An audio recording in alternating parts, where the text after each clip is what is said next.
The Hair-raising Discourse. The Hair-raising Discourse. Excerpt from the Middle-Length Discourses, Majjhima Nikāya, Volume 1. The Great Discourse on the Lion's Roar, Mahāsīhanāda Sutta. The Ascetic Practices of the Bodhisatta. Introduction to the chapter Hair-raising, Middle-Length Discourses. The Hair-raising chapter, Lomahaṃsa Jātaka, part of the Middle-Length Discourses, Majjhima Nikāya, is one of the important passages recording the Buddha's own account of his period of intense ascetic practices when he was still a Bodhisatta prior to his enlightenment. In this chapter, the Buddha shares with Venerable Sāriputta the extreme ascetic practices he undertook in order to overcome sensual desires and attain purity. These practices included living in seclusion, enduring hunger, cold, and public humiliation, such as being spat upon, pelted with mud, or poked in the ear with sticks. Despite these severe trials, he maintained a tranquil mind, never giving rise to anger. The discourse also vividly describes the extreme emaciation of the Buddha's body due to minimal eating, with striking images such as his spine protruding like a string of beads, his belly skin sticking tightly to his backbone, and his hair falling out from decay. Through these descriptions, the Buddha emphasizes that extreme asceticism is not the path to enlightenment. Rather, it is the middle way, avoiding both indulgence and self-mortification, that leads to liberation. This chapter not only serves as a reminder of perseverance and inner equanimity, but also offers a profound lesson on discovering the right path in spiritual cultivation. The ascetic practices of the Tathagata. Sāriputta, I recall having practiced a spiritual path consisting of 4 factors. I used to be a fervent mortifier, the ultimate fervent mortifier. I used to live rough, the ultimate rough liver. I used to live in disgust of sin, the ultimate one living in disgust of sin. I used to be secluded, in ultimate seclusion. Fervent mortifier, rough liver, Luka, one living in disgust of sin, secluded, Pavavita. And this is what my fervent mortification was like.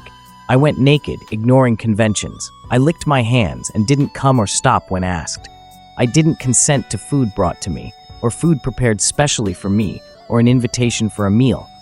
I didn't receive anything from a pot or bowl, or from someone who keeps sheep, or who has a weapon or a shovel in their home, or where a couple is eating, or where there is a woman who is pregnant, breastfeeding, or who lives with a man, or where food for distribution is advertised, or where there's a dog waiting or flies buzzing.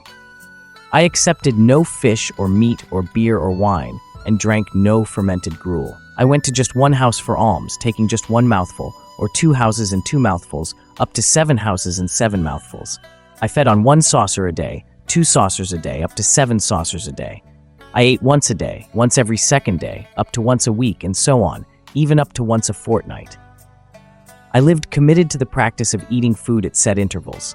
I ate herbs, millet, wild rice, poor rice, water lettuce, rice bran, scum from boiling rice, sesame flour, grass, or cow dung. I survived on forest roots and fruits, or eating fallen fruit.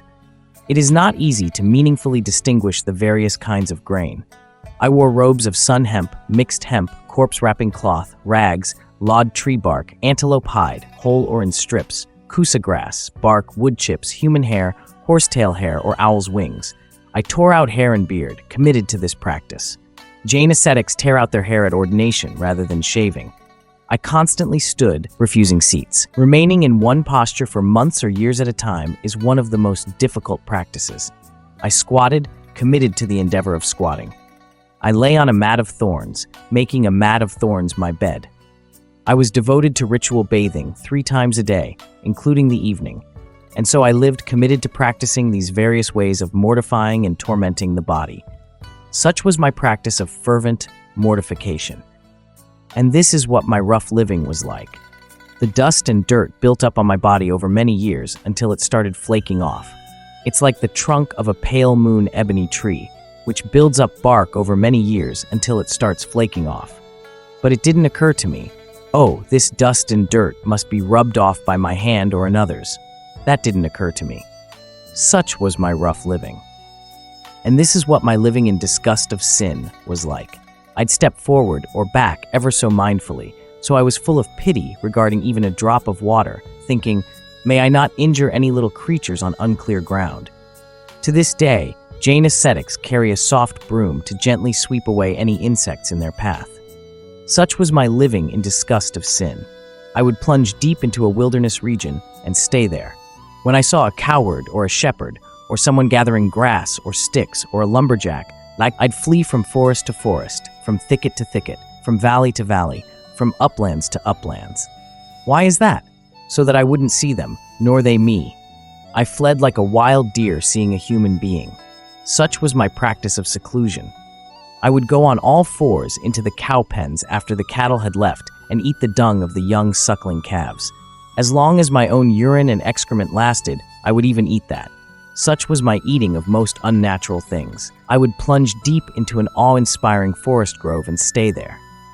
It was so awe-inspiring that normally it would make your hair stand on end if you weren't free of greed. And on days such as the cold spell when the snow falls in the January winter, I stayed in the open by night and in the forest by day.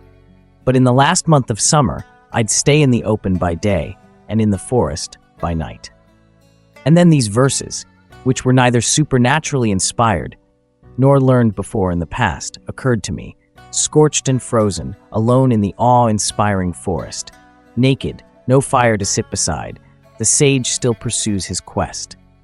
I would make my bed in a charnel ground with the bones of the dead for a pillow. Then village louts would come up to me. They'd spit and piss on me, throw mud on me, even poke sticks in my ears, but I don't recall ever having a bad thought about them. Such was my abiding in equanimity. There are some ascetics and Brahmins who have this doctrine in view. Purity comes from food. They say, let's live on jujubes. So they eat jujubes and jujube powder and drink jujube juice. And they enjoy many jujube concoctions. I recall eating just a single jujube. You might think that at that time the jujubes must have been very big, but you should not see it like this. The jujubes then were at most the same size as today. Eating so very little, my body became extremely emaciated. Due to eating so little, my major and minor limbs became like the joints of an 80-year-old or a dying man. My bottom became like a camel's hoof. My vertebrae stuck out like beads on a string, and my ribs were as gaunt as the broken-down rafters on an old barn. Due to eating so little, the gleam of my eyes sank deep in their sockets, like the gleam of water sunk deep down a well. Due to eating so little, my scalp shriveled and withered like a green bitter gourd in the wind and sun. Due to eating so little, the skin of my belly stuck to my backbone, so that when I tried to rub the skin of my belly, I grabbed my backbone, and when I tried to rub my backbone, I rubbed the skin of my belly. Due to eating so little, when I tried to urinate or defecate, I fell face down right there.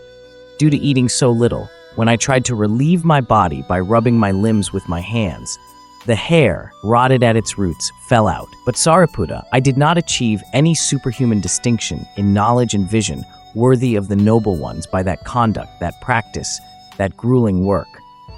Why is that? Because I didn't achieve that noble wisdom that's noble and emancipating, and which delivers one who practices it to the complete ending of suffering. There are some ascetics and Brahmins who have this doctrine and view. So long as this gentleman is youthful, young, with pristine black hair, blessed with youth, in the prime of life he will be endowed with perfect lucidity of wisdom. But when he's old, elderly, and senior, advanced in years, and has reached the final stage of life, 80, 90, or 100 years old, he will lose his lucidity of wisdom. But you should not see it like this. For now I am old, elderly, and senior. I'm advanced in years and have reached the final stage of life. I am 80 years old. Suppose I had 4 disciples with a lifespan of 100 years, and they each were perfect in memory, range, retention, and perfect lucidity of wisdom. Imagine how easily a well-trained expert archer with a strong bow would shoot a light arrow across the shadow of a palm tree. That's how extraordinary they were in memory, range, retention, and perfect lucidity of wisdom. They'd bring up questions about the 4 kinds of mindfulness meditation again and again, and I would answer each question. They'd remember the answers and not ask the same question twice. And they'd pause only to eat and drink, go to the toilet, and sleep to dispel weariness. But the realized one would not run out of Dhamma teachings, words and phrases of the teachings, or spontaneous answers. And at the end of 100 years, my 4 disciples would pass away. Even if you have to carry me around on a stretcher, there will never be any deterioration in the realized one's lucidity of wisdom. And if there's anyone of whom it may be rightly said that a being not liable to delusion has arisen in the world for the welfare and happiness of the people, out of sympathy for the world, for the benefit, welfare, and happiness of gods and humans, it's of me that this should be said. Now at that time, Venerable Nagasamala was standing behind the Buddha fanning him. Then he said to the Buddha, "It's incredible, sir. It's amazing. While I was listening to this exposition of the teaching, my hair stood up. What is the name of this exposition of the teaching?" Well then, Nagasamala, you may remember this exposition of the teaching as the Hair-raising Discourse. That is what the Buddha said. Satisfied, Venerable Nagasamala approved what the Buddha said. Sharing the Dharma is sowing seeds of boundless blessings. When a single verse or teaching is shared, a light of wisdom is kindled in countless hearts. The Dharma is like a lamp in the night, guiding those who are still lost in darkness. Let us open our hearts and share the precious Dharma to build a peaceful and awakened world together. A small act today may save countless beings in the future. Let us spread the true teaching. It is the greatest gift we can offer to life.